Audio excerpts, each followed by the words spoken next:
Hello everyone, welcome back to the chemistry series of DSSB TGT natural science. इसमें अभी हम cover कर रहे थे यूनिट कार्बन कंपाउंड, जिसमें ऑलरेडी हम 7 पार्ट्स कवर कर चुके हैं। आज हम इसमें कवर करने जा रहे हैं अपना लास्ट पार्ट, जो होगा पार्ट 8, जिसमें हम कवर करेंगे preparation properties of carboxylic acid. साथ में हम इसमें कवर करेंगे कुछ टेस्ट को, और इसमें हम आज कवर करेंगे सोप्स एंड डिटर्जेंट्स को। So let's get started.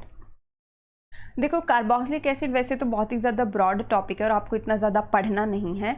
आपको सिर्फ इसमें एक ही कार्बोक्सिलिक एसिड के बारे में पढ़ना है, वो है एसिटिक एसिड। फिर भी अगर कोई ऐसा क्वेश्चन है जो इससे अलग आता है तो उसे हम बाद में कवर कर लेंगे, ठीक है। या आपको लगता है कि कोई ऐसा टॉपिक है जो मैंने यहाँ नहीं करवाया कार्बन कंपाउंड्स में, तो आप उसको कमेंट सेक्शन में लिख कर बता सकते हैं, तो उसे मैं कवर करवा दूंगी, ठीक है। सबसे पहले तो कार्बोक्सिलिक एसिड देखो वो होते हैं जिनके अंदर ये वाला ग्रुप आता है COOH। इसमें C और O के बीच होता है एक double bond, C double bond O और H इस तरीके से कनेक्ट होता है। इसको हम कहते हैं कार्बोक्सिलिक एसिड। और IUPAC नेमिंग में इसके लिए लास्ट में हम लगाते हैं ओइक एसिड, राइट। ये आपको याद रखना है। अब जो हमें सबसे इंपॉर्टेंट पढ़ना है वो है एसिटिक एसिड। एसिटिक एसिड का फार्मूला होता है CH3COOH। एसिटिक एसिड इसका कॉमन नेम है और IUPAC नेम है इसका इथेनोइक एसिड। सबसे पहले आपको जो याद रखना है वो ये याद रखना है कि अगर एसिटिक एसिड का 5 to 8% सॉल्यूशन हम वाटर में मिक्स कर दें तो उसे हम क्या कहते हैं, विनेगर। और विनेगर जो है वो फूड प्रिजर्वेशन में यूज़ किया जाता है, जैसे पिकल्स में और बहुत सारे फूड्स में इसको यूज़ करते हैं, जिसे हिंदी में हम सिरका बोलते हैं। तो आपको इसे याद रखना है कि एसिटिक एसिड का 5 to 8% सॉल्यूशन वाटर में क्या होता है, विनेगर। और ये जो विनेगर होता है इस पे क्वेश्चन आ जाता है कि विच acid is found in vinegar. तो आपको याद रखना है कि विनेगर में कौन सी एसिड होती है, एसिटिक एसिड। अब आपको याद रखनी है physical properties of ethanoic acid यानी CH3COOH की कुछ फिजिकल प्रॉपर्टीज़ और केमिकल प्रॉपर्टीज़ आपको याद रखनी है। पहले इसकी फिजिकल प्रॉपर्टीज़ देख लेते हैं। ये एक कलरलेस लिक्विड होता है, बहुत ही ज़्यादा पंजेंट स्मेल होती है इसकी, और खट्टा टेस्ट होता है। एसिड है तो टेस्ट तो खट्टा होगा ही। बॉइलिंग पॉइंट इसका याद रखना है, इस पर डायरेक्ट क्वेश्चन आ जाता है, इसलिए इसको स्टार मार्क कर देती हूँ। आपको याद रखना है इसका बॉइलिंग पॉइंट 391 केल्विन होता है। वाटर से थोड़ा ये हैवी होता है, यानी कि थिक होता है, डेंस होता है थोड़ा सा। वाटर में ये आराम से मिक्स हो जाता है due to hydrogen bonding with water molecules. ये क्या करता है, वाटर मॉलिक्यूल्स के साथ हाइड्रोजन बॉन्डिंग बना लेता है। देखो, ये जो CH3COH है ये कुछ इस तरीके का होता है। अब अगर इसे हम वाटर में डिसॉल्व करते हैं तो वाटर में डिसॉल्व होने के बाद ये क्या करेगा, वाटर होगा हमारा इस तरीके से H और यहाँ पे O और H। तो ये H क्या करेगा, इस ऑक्सीजन के साथ हाइड्रोजन बॉन्डिंग बना लेगा, और हाइड्रोजन बॉन्डिंग की वजह से वाटर में क्या होता है, सॉल्युबल। कोई भी चीज़ वाटर में इसलिए सॉल्युबल होती है तो वो पोलर नेचर की होती है या फिर वो हाइड्रोजन बॉन्डिंग बना ले। हाइड्रोजन बॉन्डिंग आपको याद रखना है हाइड्रोजन और फोन के बीच होती है, यानी कि अगर कहीं पर हाइड्रोजन और फ्लोरीन है तो वहाँ हाइड्रोजन बॉन्डिंग होगी। हाइड्रोजन और ऑक्सीजन है तो वहाँ हाइड्रोजन बॉन्डिंग होगी, या हाइड्रोजन और N है तो वहाँ हाइड्रोजन बॉन्डिंग होगी। तो इस चीज़ को आप याद रखना, हाइड्रोजन और फोन के बीच क्या होती है, हाइड्रोजन बॉन्डिंग। नेक्स्ट प्रॉपर्टी, अगर हम इसे हीट कूल करते हैं 289.6 केल्विन तक तो ये आइस लाइक क्रिस्टल्स में चेंज हो जाता है, और इसे तब हम कहते हैं ग्लेशियल एसिटिक एसिड। तो ग्लेशियल एसिटिक एसिड आपको याद रखना है क्या होता है कि ठंडा एसिटिक एसिड को ठंडा करने पे ये आइस लाइक क्रिस्टल्स में चेंज हो जाता है, और जब ये आइस लाइक क्रिस्टल में चेंज हो जाता है तभी से हम क्या कहते हैं, ग्लेशियल एसिटिक एसिड, ठीक है। और इसको अगर हम बेंजीन में डिसॉल्व करते हैं तो ये डाइमर बना लेता है, यानी डाइमराइज हो जाता है। अब देखो, अगर हम एसिटिक एसिड को वाटर में डिसॉल्व करते हैं तो क्या होता है, क्योंकि ये एसिड है और एसिड की प्रॉपर्टी होती है कि जब हम एसिड्स को वाटर में डिसॉल्व करते हैं तो वो H पॉजिटिव और OH नेगेटिव में टूट जाते हैं। OH नेगेटिव तो नहीं है, यहाँ पर क्या है, CH3COO नेगेटिव, और यहाँ से क्या निकलेगा, ये H पॉजिटिव। ये H पॉजिटिव H2O के साथ मिलकर क्या बनाएगा, H3O पॉजिटिव, राइट।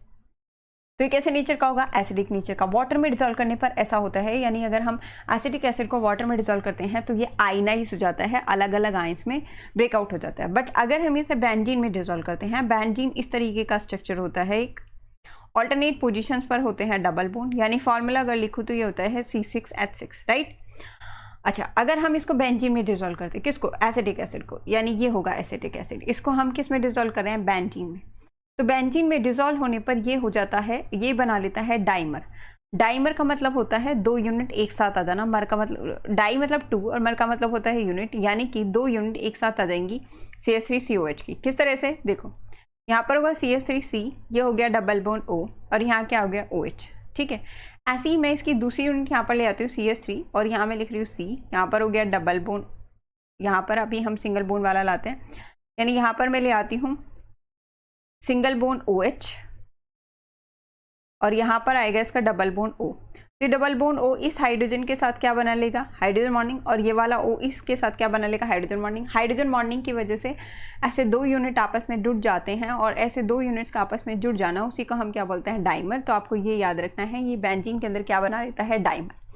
वाटर के अंदर डालेंगे तो आयनाइज हो जाएगा, पर अगर हम इसे बेंजीन में डालेंगे तो ये डाइमर बना लेगा, राइट। ये चीज़ आपको याद रखनी है। नेक्स्ट कुछ प्रॉपर्टीज़ हैं जो आपको याद रखनी है, केमिकल प्रॉपर्टीज़। तो इथेनोइक एसिड यानी कि CH3COH, उसकी हम कुछ केमिकल प्रॉपर्टीज़ अब कवर करने वाले हैं। सबसे पहली प्रॉपर्टी है रिएक्शन विद अल्कोहल्स, जिसे हम एस्टरिफिकेशन रिएक्शन भी बोलते हैं। एस्टरिफिकेशन रिएक्शन इसलिए इसे बोलते हैं कि अगर हम इथेनोइक एसिड की रिएक्शन अल्कोहल से कराते हैं तो वो एस्टर बनाता है, और एस्टर बनाने का प्रोसेस क्या होता है, एस्टरिफिकेशन। ये वाली रिएक्शन हमने तब भी की थी जब हमने अल्कोहल्स किया था, तब ये हमने अल्कोहल की प्रॉपर्टीज़ में की थी। देखो एसिटिक एसिड मैंने आपको ये बताया इस तरीके से होता है, ये क्या होता है हमारा कार्बोक्सिलिक एसिड का क्लास। अगर इस H को हटाकर यहाँ पर भी अल्काइल ग्रुप लगा दे तो ये इस तरीके का ग्रुप बन जाएगा, और अगर किसी के अंदर ये वाला ग्रुप प्रेजेंट है तो वो क्या होता है, एस्टर ग्रुप होता है ये, ठीक है। IUPAC नेमिंग की बात करें तो कार्बोक्सिलिक एसिड के IUPAC नेमिंग हम लगाते हैं ओइक एसिड, और एस्टर्स के लिए IUPAC नेमिंग हम लगाते हैं OATE यानी O8 हम लगाते हैं। तो क्या लगाते हैं उसके लिए, OAT। ये हमारा कार्बोक्सिलिक एसिड है, यानी इसे मैं क्या बोल सकती हूँ, ये है हमारा इथेनोइक एसिड, अभी हमने इसे लास्टली किया है। तो ये इथेनोइक एसिड, और जिसके अंदर OH आता है वो क्या होता है, अल्कोहल। ये है अल्कोहल और इसका नाम क्या है, इथेनॉल। अब ये वाली रिएक्शन बताई थी, ये वाली रिएक्शन कैसे होती है, यहाँ से H, यहाँ से OH निकाल दो, तो जब यहाँ से H और OH निकलेगा तो क्या बनाएगा ये, या क्या निकल गया यहाँ से, वाटर, और ये बनेगा, यहाँ पर बचा CH3CO, O2H5, ये जुड़ जाएगा, तो ये क्या बन गया, एस्टर। तो ये हमारा क्या बन गया, एस्टर। इसमें आ गया ये वाला ग्रुप COO, ये वाला ग्रुप, तो ये ग्रुप क्या होता है, एस्टर। इसका नाम करूँ तो यहाँ क्या है, इथाइल, तो पहले इथाइल का नाम दे देंगे। उसके बाद कितने कार्बन एटम है, 2 कार्बन एटम के लिए इथेन, और लास्ट में क्या लगा देंगे, OTE, तो ये जगह इथाइल एथेनोइड। तो क्या बन गया यहाँ पर, एस्टर। और जो ये एस्टर्स होते हैं ये बहुत ही ज़्यादा स्वीट स्मेलिंग कंपाउंड होते हैं, इनकी जो स्मेल होती है वो बहुत ही अच्छी होती है, तो ये स्वीट स्मेलिंग कंपाउंड होते हैं, ये चीज़ आपको याद रखनी है। और एस्टर्स की इन्हीं प्रॉपर्टीज़ की वजह से एस्टर्स को यूज़ किया जाता है परफ्यूम्स में, डिओड्रेंट्स में और फ्लेवरिंग एजेंट्स में, राइट। और ये वाली जो रिएक्शन है ये एसिड की प्रेजेंस में होती है, ये आपको याद रखना है, क्योंकि इस रिएक्शन में एस्टर बनता है, इसलिए इसे क्या बोलते हैं, एस्टरिफिकेशन रिएक्शन। एस्टर के बारे में याद रखना है, एस्टर स्वीट स्मेलिंग कंपाउंड होते हैं, इसीलिए इस रीज़न की वजह से इन्हें परफ्यूम में, डिओड्रेंट्स और फ्लेवरिंग एजेंट्स में यूज़ किया जाता है। अगर हम एस्टर के हाइड्रोलिसिस करा दें तो हाइड्रोलिसिस का मतलब क्या होता है, what is reaction in presence of acid. तो अगर हम इसकी हाइड्रोलिसिस करा दें तो वही ये क्या है हमारा, CH3C डबल बॉन्ड O, और यहाँ पर क्या है O C2H5। अब अगर मैं ये वाला बॉन्ड ब्रेक कर दूँ तो यहाँ पे कैसा चार्ज आएगा, OH तो नेगेटिव, और यहाँ पे कैसा चार्ज आएगा, पॉजिटिव। वाटर कैसे ब्रेक होगा, H पॉजिटिव और OH नेगेटिव। बस अब क्या करना है, पॉजिटिव को नेगेटिव के साथ और नेगेटिव को पॉजिटिव के साथ ऐड करना है। ये इसके साथ जुड़ जाएगा तो क्या बनाएगा, C2H5OH, और ये OH इसके साथ जुड़ जाएगा तो क्या बनाएगा, CH3COOH। यानी अगर हम एस्टर की हाइड्रोलिसिस कराते हैं तो वापस से हमें कार्बोक्सिलिक एसिड, ये हमें मिल गया कार्बोक्सिलिक एसिड, और क्या मिल जाता है, अल्कोहल। यानी ये जो हमने ऊपर रिएक्शन की है उसी की ये रिवर्सिबल रिएक्शन है, राइट। ये आपको याद रखनी है।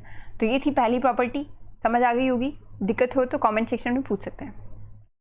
Next property, reaction with sodium carbonate और सोडियम हाइड्रोजन कार्बोनेट। देखो सोडियम कार्बोनेट का फार्मूला होता है Na2CO3, सोडियम हाइड्रोजन कार्बोनेट का फार्मूला होता है NaHCO3। किसकी रिएक्शन पढ़ रहे हैं, कार्बोक्सिलिक एसिड की। तो ये हमारा कार्बोक्सिलिक एसिड, अगर इसकी रिएक्शन Na2CO3 से कराते हैं तो यहाँ से H को हटा दो, इसकी जगह क्या आ जाएगा, Na, तो CH3COONA बनेगा। साथ में यहाँ से H2O और CO2 रिलीज होती है। एक चीज़ याद रखनी है, अगर कोई भी ऐसी रिएक्शन है जिसमें रिएक्टेंट साइड पर कार्बोनेट है, रिएक्टेंट साइड पे क्या प्रेजेंट है, कार्बोनेट। अगर रिएक्टेंट साइड पर कार्बोनेट प्रेजेंट है तो वहाँ प्रोडक्ट साइड पर CO2 निकलेगी ही निकलेगी। तो प्रोडक्ट साइड पर क्या निकलेगी, वहाँ से CO2, ठीक है। तो ये आपको याद रखना है। उसके बाद देखो ऐसी सेम रिएक्शन यहाँ पर सोडियम हाइड्रोजन, बैलेंस के लिए यहाँ पे 2 लगाए, यहाँ पर भी 2 लगाए। ऐसी एक रिएक्शन NaCO3 के साथ है, तो अगर NaCO3 के साथ रिएक्शन कराते हैं तो यहाँ से H हटकर Na आएगा, साथ में यहाँ से H2O और CO2 निकलेगा, ठीक है। यहाँ पर भी CO3 है यानी कार्बोनेट है, तो प्रोडक्ट साइड पे CO2 निकलेगी। अब CO2 जो गैस निकलती है वो एफर्वेंसेस के साथ निकलती है, बहुत सारे जहाग निकलेंगे उसमें से। तो अगर वहाँ से बहुत सारे जहाग निकलेंगे तो हमें ये पता चल जाएगा कि इसके अंदर क्या है, CH3COOH। मतलब इस रिएक्शन को एज अ टेस्ट यूज़ किया जा सकता है कार्बोक्सिलिक एसिड के। क्यों जब कार्बोक्सिलिक एसिड को कार्बोनेट्स के साथ ट्रीट किया जाता है, सोडियम कार्बोनेट या सोडियम हाइड्रोजन कार्बोनेट के साथ, तो वो कौन सी गैस रिलीज करते हैं, CO2, जिससे पता चलता है उनके अंदर कौन सा ग्रुप प्रेजेंट है, COOH ग्रुप प्रेजेंट है, राइट। अब यहाँ ये जो बना है, देखो यहाँ भी ये क्या है हमारा CO एस्टर वाला ग्रुप, और इसके लिए मैंने बताया था क्या लगाते हैं, O8। यहाँ क्या कनेक्ट है, सोडियम, तो ये हो गया सोडियम, और 2 कार्बन है तो इसके लिए से क्या पढ़ेंगे, इथेन, तो ये जगह सोडियम एथेनोएट, इथेन O8 और लगा देंगे तो ये जगह सोडियम एथेनोएट, और इसका एक कॉमन नेम भी है, इसे हम पढ़ते हैं सोडियम एसीटेट, ठीक है।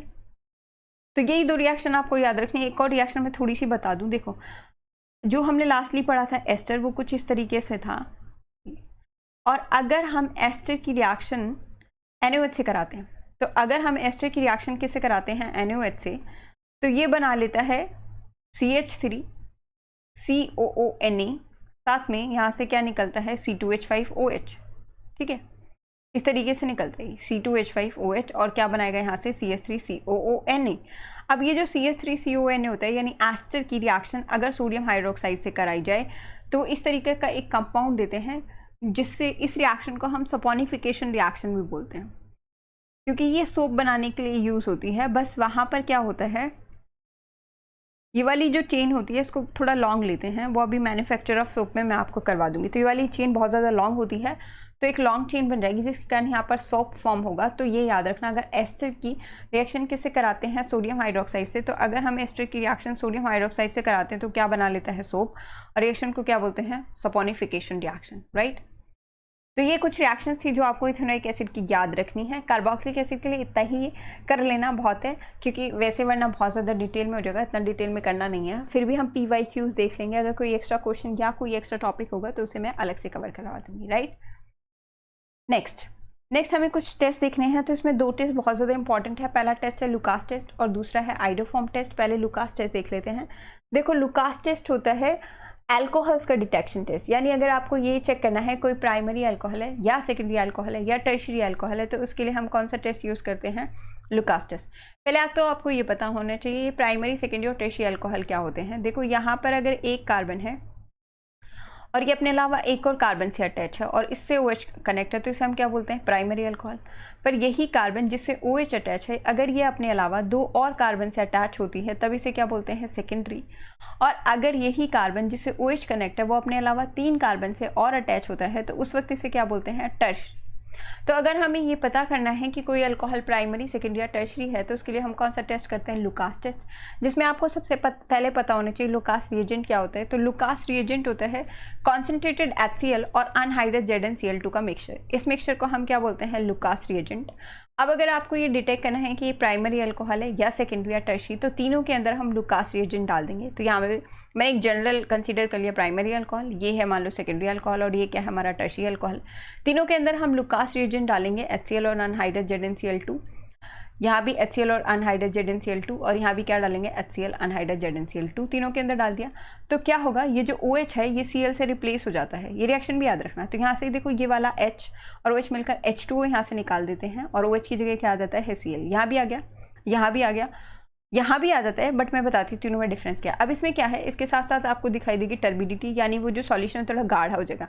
अब इसमें टर्बिडिटी बहुत जल्दी आ जाती है, इमीडिएटली आ जाती है। जैसे ही लुकास रिएजेंट डालेंगे टर्शियरी अल्कोहल में, वैसे ही टर्बिडिटी आ जाएगी, जिससे ये पता चल जाएगा ये हमारा क्या है, टर्शियरी अल्कोहल। जिसमें जैसे ही लुकास रिएजेंट डालने से टर्बिडिटी आ गई, इसका मतलब वो क्या है, टर्शियरी अल्कोहल। जिसमें टर्बिडिटी आती है 5 मिनट्स बाद, वो क्या होता है, हमारे सेकेंडरी अल्कोहल। और जिसमें रूम टेम्परेचर पर टर्बिडिटी आ ही नहीं, यानी ये रिएक्शन नहीं होगी। ये रिएक्शन होती है, बट ये रिएक्शन बहुत ही ज़्यादा स्लो होती है। अब आप इतनी देर तक बैठे थोड़ी ना रहोगे 1 घंटे तक ये देखने के लिए कि टर्बिडिटी है या नहीं। तो इसमें turbidity as such room temperature पर नहीं आती है, बहुत ही स्लो रिएक्शन होती है। तो जिसमें टर्बिडिटी बहुत जल्दी आ जाएगी वो हमारा क्या होगा, टर्शियरी अल्कोहल। जिसमें 5 मिनट बाद आएगी वो हमारा क्या होगा, सेकेंडरी अल्कोहल। और जिसमें रूम टेम्परेचर पर आएगी ही नहीं, वो क्या होगा, हमारा प्राइमरी अल्कोहल। ऐसे हम डिटेक्ट कर लेते हैं प्राइमरी, सेकेंडरी और टर्शियरी अल्कोहल कौन सा है, राइट। नेक्स्ट टेस्ट हमारा आता है आइडोफॉर्म टेस्ट। ये बहुत ही ज़्यादा इंपॉर्टेंट टेस्ट है, क्योंकि ये ऑलमोस्ट सबके अंदर जो है वो डिफरेंस कर देता है। इसमें क्या होता है, जब हम रिएक्शन कराते हैं तो एक येलो PPT बनती है CHI3 की, और ये जो CHI3 होता है इसे हम क्या बोलते हैं, आइडोफॉर्म। इसी को हम क्या बोलते हैं, आइडोफॉर्म। और इसका कलर कैसा होता है, येलो। इसका कलर होता है येलो, इसलिए एक येलो PPT अगर ऐसी बनती है किसी रिएक्शन में, तो हमारी क्या होगी, आइडोफॉर्म टेस्ट होगा वहाँ पर, ठीक है। अब पहले तो ये देख लो ये टेस्ट कौन देता है। देखो ये टेस्ट ना अगर प्राइमरी अल्कोहल है तो सिर्फ इथाइल अल्कोहल इस टेस्ट को देगा। इथाइल अल्कोहल है इस तरीके का CH3 CH2OH। और मान लो अगर मैं एक और प्राइमरी अल्कोहल बना दूं, प्रोपेनल बना दूं इसे, तो प्रोपेनल इस टेस्ट को नहीं देगा, ये नहीं देगा, ये देगा, क्योंकि प्राइमरी अल्कोहल में सिर्फ इथाइल अल्कोहल ही इस टेस्ट को देता है। एक याद रखना है, जो सेकेंडरी अल्कोहल है यानी जिसमें सेकेंड पोजीशन पर OH आता है, कुछ इस तरीके से, अगर सेकेंड पोजीशन पर OH है, यहाँ चाहे कितनी भी लंबी चेन आप लगा दो, बट अगर सेकेंड पोजीशन पर हमारा OH ग्रुप प्रेजेंट है तो हमें क्या देगा, आइडोफॉर्म टेस्ट देगा। एल्डिहाइड में सिर्फ एसिटल्डिहाइड इस टेस्ट को देता है। एसिटल्डिहाइड का फार्मूला होता है CH3CHO, और कोई भी इसको एल्डिहाइड टेस्ट नहीं देता, ये एल्डिहाइड नहीं देते हैं, कीटोन देते हैं। एल्डिहाइड में सिर्फ CH3CHO इस टेस्ट को देता है, जिसका नाम है एसिटल्डिहाइड, राइट, या इथेनॉल इसे हम बोल सकते हैं। जितने भी कीटोन हैं, पर कीटोन कौन सी पोजीशन पर, सेकंड पोजीशन पर, यानी इस तरीके का कुछ है, C डबल बॉन्ड हो, फिर यहाँ CH3 या CH2 CH3 में कुछ भी लगा दूं, पर अगर सेकंड पोजीशन पर कीटोन प्रेजेंट है तो ये आइडोफॉर्म टेस्ट देगा। यानी आपको क्या याद रखना है, पहले आप इतना याद रखना कि आइडोफॉर्म टेस्ट ना इस तरीके के ग्रुप देते हैं, इस तरीके के, यानी आइडोफॉर्म में CH3 और उसके बाद या तो C डबल बॉन्ड हो डायरेक्टली, इधर कुछ भी हो, कुछ भी, उसको आपको नहीं देखना है, एक CH3 और क्या ढूंढना है, CO। अगर इस तरीके का ग्रुप है तो वो आइडोफॉर्म टेस्ट देगा, या फिर इस तरीके का कोई ग्रुप है CH3 फिर यहाँ CH और यहाँ क्या है OH, इधर कुछ भी हो उससे लेना देना नहीं है। अगर इस तरीके का है तो वो हमें क्या देगा, आइडोफॉर्म टेस्ट देगा, राइट। अब देखो इथाइल अल्कोहल का केस लेके बता देती हूँ, ये CH3 CH2OH, अब देख लो मैच कर लो, इससे मैच कर रहा है ना, यानी कैसे, ये हो गया CH3, ये हो गया CH, ये हो गया OH, और यहाँ क्या जगह H। अब यहाँ क्या आएगा उससे हमें फ़र्क नहीं पड़ता, ये वाला तो हमें मिल गया ना, इसका मतलब ये क्या देगा हमें, आइडोफॉर्म टेस्ट। आइडोफॉर्म टेस्ट के लिए करना क्या है, आपको रिएक्शन करानी है, एक तो I2 के साथ और एक करानी है NaOH के साथ, इसके साथ रिएक्शन करानी है। तो आप इतना याद रखना, ये रिएक्शन जब कराएंगे तो देखो क्या याद रखना है आपको, इतना तो याद रखना है, यहाँ से CHI3 तो बनेगा ही भाई, ये तो बनेगा ही बनेगा, तो यहाँ से CHI3 तो बना दो, ये तो बनेगा ही बनेगा, यानी आइडोफॉर्म तो बनेगा ही बनेगा, ये तो बनेगा, ठीक है। कितने कार्बन एटम थे भाई यहाँ पर, दो में से एक इधर चला गया, तो जो बचा ना उससे पहले कार्बोक्सिलिक एसिड बना दो, बना दिया, सॉरी एक ही बचा ना, तो एक से अगर बनाएंगे तो इस तरीके का कार्बोक्सिलिक एसिड बनेगा, पहले कार्बोक्सिलिक एसिड बना दो। अब ये जो कार्बोक्सिलिक एसिड है इसका H हटाकर यहाँ Na लगा दो, इस तरीके से रिएक्शन होगी, बट रिएक्शन आपसे पूछेंगे नहीं, आप बस इतना याद रखना कौन इस टेस्ट को दे सकता है और कौन इस टेस्ट को नहीं देगा, राइट। तो इतना याद रखेंगे, आई होप समझ आ गया होगा। कोई दिक्कत है तो पूछ सकते हैं, बस आपको इतना याद रखना है कौन इस टेस्ट को देगा, कौन इस टेस्ट को नहीं देगा। रिएक्शन तो आपसे करवाएंगे नहीं, यही पूछेंगे इनमें से कौन सा कंपाउंड इस टेस्ट को देगा, कौन सा नहीं देगा, तो आपको सिर्फ ये वाले ग्रुप ढूंढने हैं, यानी एक तो ये वाला ग्रुप ढूंढ लेना, अगर ऐसा है या फिर ऐसा है तो वो आइडोफॉर्म टेस्ट को देंगे, राइट। अब यहाँ पर हमारा जो कार्बोक्सिलिक एसिड वाला पोर्शन है वो खत्म हो जाता है, टेस्ट है वो भी खत्म हो जाते हैं। इसमें एक अलग से टॉपिक दिया था जिसका नाम है सोप एंड डिटर्जेंट्स, उसको कवर कर लेते हैं। देखो सोप एंड डिटर्जेंट्स इसमें भी दिया है, और सोप और डिटर्जेंट वाला पार्ट हमारा मैन मेड मटीरियल में भी दिया है, मैं यहीं करवा देती हूँ, पर जब हम मैन मेड मटीरियल वाला पार्ट करेंगे उसमें भी मैं आपको करवा दूंगी सोप एंड डिटर्जेंट्स, राइट। तो ये याद रखना है। अब सोप और डिटर्जेंट्स में देखो सबसे पहले हम पढ़ लेते हैं सोप्स। सोप्स क्या होते हैं, सोप होते हैं सोडियम और potassium salt of long chain of carboxylic acid, ठीक है। अगर long chain of carboxylic acid है, यानी बहुत ही ज़्यादा कार्बन की लंबी चेन हो जाती है, 15, 16, 17 ऐसे कार्बन आ जाते हैं, तो उसे हम फैटी एसिड भी बोलते हैं। तो जो हायर कार्बोक्सिलिक एसिड होते हैं उन्हें हम फैटी एसिड्स भी बोलते हैं, ये चीज़ आपको याद रखी चलिए, ठीक है। अब देखो कार्बोक्सिलिक एसिड इस तरीके का ग्रुप होता है COOH। अब अगर इस H को हटाकर मैं इसकी जगह Na लगा दूँ तो ये बन जाएगा COONA, तो ये sodium salt of carboxylic acid बन जाएगा। अगर मैं यहाँ K लगा दूँ तो ये potassium salt of carboxylic acid बन जाएगा, क्योंकि sodium salt of carboxylic acid और ये क्या होगा हमारा potassium salt of carboxylic acid. ये तो आपको समझ आ गया होगा। यहाँ पर हमारे ये तो मैंने बता दिया सोडियम और potassium salt carboxylic acid. Long chain मैंने बताया जिसमें बहुत ज़्यादा कार्बन होंगे, 15, 16, 17 इस तरीके के। अब यहाँ मैंने एग्जाम्पल भी लिखा है, देखो यहाँ पर है COONA, ये तो मैच कर रहे हैं, और यहाँ पर भी है COONA, और ये हो गई ना हमारी क्या लॉन्ग चेन। देखो कितने कार्बन एटम है यहाँ 17, आज कितने हैं 35, यहाँ 15 और यहाँ कितने हैं 31। इसका नाम क्या है सोडियम स्टीरेट और इसका नाम क्या है सोडियम पाल्मिटेट। तो सोप कैसे होते हैं, सोप के अंदर यहाँ पर एक तो बहुत ही ज़्यादा लंबी चेन होती है, ये मैंने CO नेगेटिव बना दिया, और ये क्या होता है Na पॉजिटिव, इस तरीके का, ठीक है। अब ये वाली जो चेन होती है हाइड्रोकार्बन वाली हमारी, यहीं पे बता देती हूँ, यहाँ पे मैं आपको बता देती हूँ काम कैसे करते हैं सोप, क्लीनिंग एक्शन देख लो।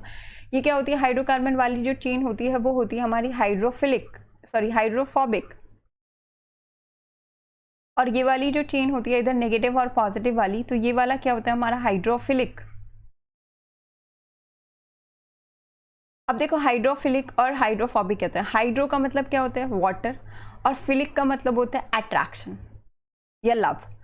तो वाटर के लिए लव मतलब वाटर अट्रैक्शन, मतलब ये वाला पार्ट क्या होता है वाटर से जाकर अटैच हो जाता है जब हम क्लीनिंग करते हैं तब। यहाँ पर क्या है हाइड्रोफोबिक, हाइड्रो का मतलब वही क्या होता है वाटर, और फोबिक मतलब फोबिया, फोबिया मतलब डर, डर मतलब दूर जाएगा, दूर जाएगा मतलब रिपल्शन। तो यहाँ क्या होगा रिपल्शन, तो ये वाटर से दूर जाएगा। अगर ये वाटर से दूर जाएगा तो ये किससे अट्रैक्ट होगा डर्ट से।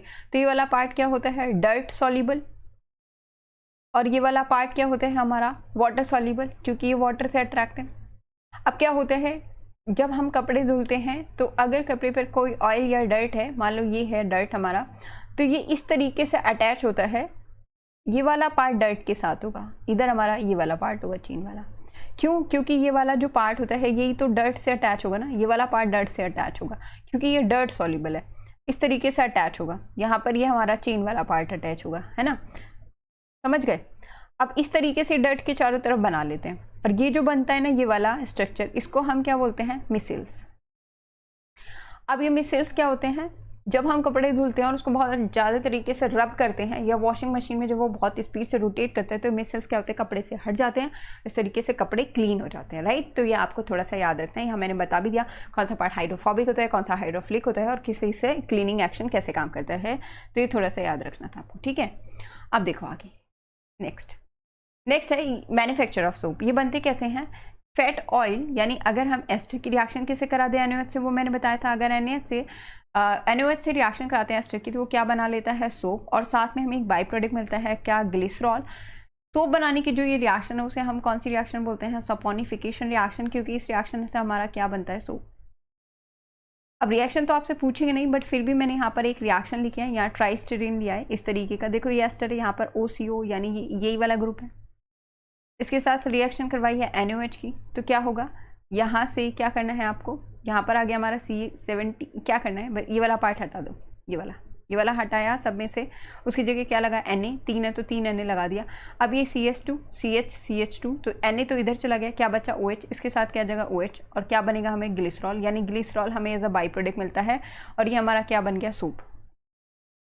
अब क्या करते हैं सॉल्यूशन के अंदर हम NaCl डाल देते हैं, तो ये जो सोप है वो NaCl में सॉल्युबल नहीं होता है, फिर हम सोप को रिमूव कर लेते हैं, तो इस तरीके से हमें सोप मिल जाता है, राइट। और याद रखना है सोप बनाते वक्त जो हमें बाई प्रोडक्ट मिलता है वो कौन सा बाई प्रोडक्ट होता है glycerol. Glycerol is the by product during the formation of soap, right. Next आपको याद रखना है लिमिटेशन ऑफ सोप। तो जो सोप होते हैं उनको हम हार्ड वाटर में यूज़ नहीं कर सकते, याद रखना है। सोप हमारे हार्ड वाटर में यूज़ नहीं किए जाते, क्यों, क्योंकि हार्ड वाटर के अंदर मेटल आयंस होते हैं जैसे कैल्शियम और मैग्नीशियम। अब जो सोप है वो इनके साथ रिएक्शन कर लेता है और एक वाइट PPT बना लेता है। ये वाइट PPT हमारे कपड़ों या फैब्रिक के साथ अटैच हो जाती है और सोप की एबिलिटी को रिड्यूस कर देती है, जिसके कारण सोप काम नहीं कर पाता है। तो ये हमारा सोप, यह भी बताया। ये जो है Mg2 पॉजिटिव या इसकी जगह Ca2 पॉजिटिव आ सकता है, ये कहाँ से आता है, ये हार्ड वाटर से आता है, और ये हार्ड वाटर से आके क्या करता है Na को रिप्लेस कर देगा और Na की जगह ये आ जाएगा।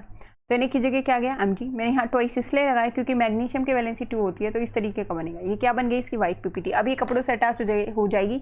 अब आप कितना भी सोप लगा लो इसके ऊपर, ये कपड़ों से नहीं हटेगी। तो आपको ये याद रखना है कि इस तरीके से वाइट PPT बनने की वजह से हार्ड वाटर में सोप काम नहीं करते हैं, और ये इन आयन की वजह से काम नहीं करते हैं, राइट। तो ये चीज़ आपको याद रखनी है। नेक्स्ट, यानी जो हार्ड वाटर होता है ना उसके अंदर calcium chloride, magnesium chloride, calcium carbonate या मैग्नीशियम कार्बोनेट, इस तरीके के कंपाउंड प्रेजेंट होते हैं, जिसकी वजह से आपको पता है हार्डनेस भी 2 तरीके की होती है, टेम्पोररी और परमानेंट। बट इतना ज़्यादा डिटेल में हमें नहीं जाना है, तो ये चीज़ आपको याद रखना है, ठीक है।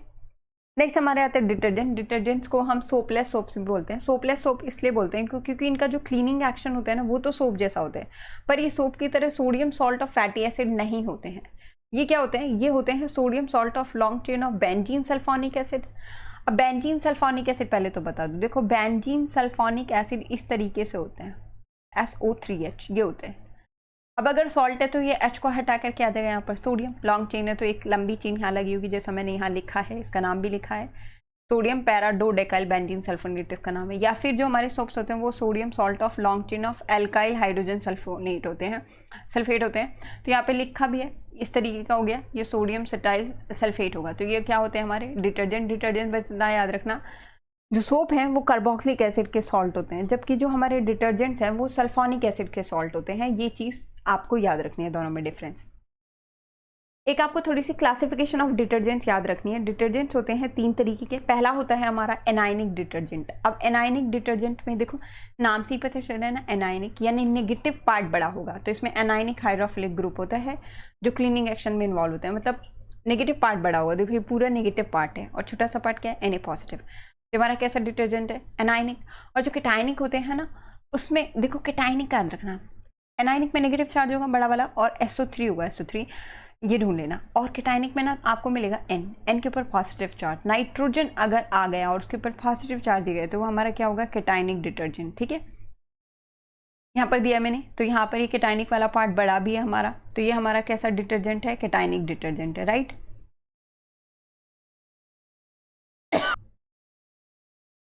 तो देखो ये हमारा क्या है, केटायनिक डिटर्जेंट। अब केटायनिक डिटर्जेंट भी देखो कैसे पहचानोगे आप, पहले तो पहचान लो। देखो इसमें आपको मिलेगा SO3 यानी सल्फेट वाले जो है, सल्फोनेट वाले जो होते हैं वो कौन से होते हैं, एनायनिक। एनायनिक यानी एनायन वाला पार्ट बड़ा होगा, केटायनिक में केटायन वाला पार्ट बड़ा होगा और इसमें आपको N मिलेगा और नाइट्रोजन के ऊपर कैसा चार्ज होगा, पॉजिटिव चार्ज। वो हमारे क्या होंगे, केटायनिक डिटर्जेंट। एनायनिक जो है वो टूथपेस्ट बनाने में यूज़ किए जाते हैं, जबकि जो केटायनिक है वो हमारे हेयर कंडीशनर और हेयर शैम्पूज में यूज़ किए जाते हैं, याद रखना। तीसरी कैटेगरी आती है non ionic detergent. Non ionic होते हैं जिसके ऊपर कोई चार्ज नहीं होता है, ये नॉन आयनिक होते हैं, ना पॉजिटिव ना नेगेटिव। एस्टर्स होते हैं, एस्टर मैंने अभी बताया था ये वाला ग्रुप होता है, बहुत ही ज़्यादा इनका हाई मॉलिक्यूलर मास होता है, यहाँ एक एग्जांपल मैंने दिया है। और ये हमारे यूज़ होते हैं लिक्विड डिश वॉशिंग डिटर्जेंट के अंदर। तो ये हमारे कहाँ यूज़ होते हैं, लिक्विड डिश वॉशिंग डिटर्जेंट्स के अंदर यूज़ होते हैं, राइट। तो ये आपको याद रखना है। डिटर्जेंट क्या होते हैं, डिटर्जेंट सल्फोनेट डिटर्जेंट देखो मैंने बताया क्या होते हैं, ये हमारे सल्फोनेट्स होते हैं, है ना, या अल्काइल हाइड्रोजन सल्फोनेट या फिर बेंजीन सल्फोनेट के सॉल्ट होते हैं। और 3 तरीके के होते हैं, या तो एनायनिक, केटायनिक और क्या होते हैं, नॉन आयनिक। एनायनिक कौन से होते हैं हमारे, जिसमें एनायन के ऊपर नेगेटिव चार्ज है, केटायनिक जिसमें एन के ऊपर कैसा चार्ज है, पॉजिटिव, ऐसे पहचानना है। और नॉन आयनिक में कोई चार्ज नहीं होता। एनायनिक कहाँ यूज़ होता है, हमारे टूथपेस्ट में यूज़ होते हैं। और केटायनिक हमारे कहाँ यूज़ होते हैं, हेयर कंडीशनर में या हेयर शैम्पूज में यूज़ होते हैं। और जो नॉन आयनिक है वो हमारे कहाँ यूज़ होते हैं, लिक्विड डिश वॉशिंग डिटर्जेंट में ये यूज़ होते हैं, राइट। ये चीज़ आपको याद रख के चलिए। अब देखो एक लास्ट चीज़ जो आपको याद रखनी डिटर्जेंट्स के बारे में, देखो एक होते हैं सोप और दूसरा हमने क्या पढ़ा, डिटर्जेंट्स। अब ये सोप और डिटर्जेंट जो होते हैं ना, इसमें सोप तो होते हैं बायोडिग्रेडेबल, तो ये तो आराम से डिग्रेड हो जाते हैं, बट जो डिटर्जेंट्स होते हैं ना वो होते हैं नॉन बायोडिग्रेडेबल। अब ये नॉन बायोडिग्रेडेबल होने की वजह से माइक्रो ऑर्गेनिज्म जो होते हैं वो इनको डिकम्पोज नहीं कर पाते। तो जब माइक्रो ऑर्गेनिजम्स इनको डिकम्पोज नहीं कर पाएंगे तो ये बहुत दिनों तक पानी के अंदर या फिर ऐसे ही पड़े रहेंगे, जिसके कारण ये क्या करते हैं, पॉल्यूशन क्रिएट करते हैं, ठीक है। तो अब इनको बायोडिग्रेड बनाने के लिए क्या कर रहे हैं, इनके अंदर क्या कर देते हैं, ब्रांचिंग। क्या करते हैं इसके अंदर, ब्रांचिंग, ठीक है। तो जितनी ज़्यादा ब्रांचिंग होगी वो उतनी जल्दी क्या हो जाएंगे, हमारे क्या हो जाएंगे, फिर ये डिग्रेड हो जाएंगे, ठीक है। तो आपको याद रखना है ये कि डिटर्जेंट नॉन बायोडिग्रेडेबल होते हैं, बायोडिग्रेडेबल बनाने के लिए इसमें क्या करते हैं हम, ब्रांच चेन यूज़ करते हैं, ठीक है। देखो इसमें क्या लिखा है, detergent molecules degrade slowly by the microorganism present in the water bodies like lakes और rivers, so they tend to remain in water bodies for a long time and make water unfit for aquatic life. To solve these problems nowadays the detergents are prepared from hydrocarbons which have minimum branching। कम से कम होनी चाहिए, यानी ये जो carbon की chain है ना, carbon की चेन ये शॉर्ट होनी चाहिए। अब कार्बन की चेन जितनी छोटी होगी वो उतनी जल्दी क्या हो जाते हैं, डिग्रेड। तो these are degraded more easily than branch chain detergents. एटम डिटर्जेंट जिसमें बहुत ज़्यादा ब्रांच है या बहुत ही ज़्यादा कार्बन एटम है वो इतनी जल्दी डिग्रेड नहीं होते जितनी जल्दी वो हो जाते हैं जिसके अंदर शॉर्ट चेन है या जिसके अंदर बहुत कम ब्रांचिंग है, तो वो बायोडिग्रेड हो जाते हैं और फिर वो पॉल्यूशन कॉज नहीं करते हैं। तो ये थोड़ा सा आपको याद रखना था।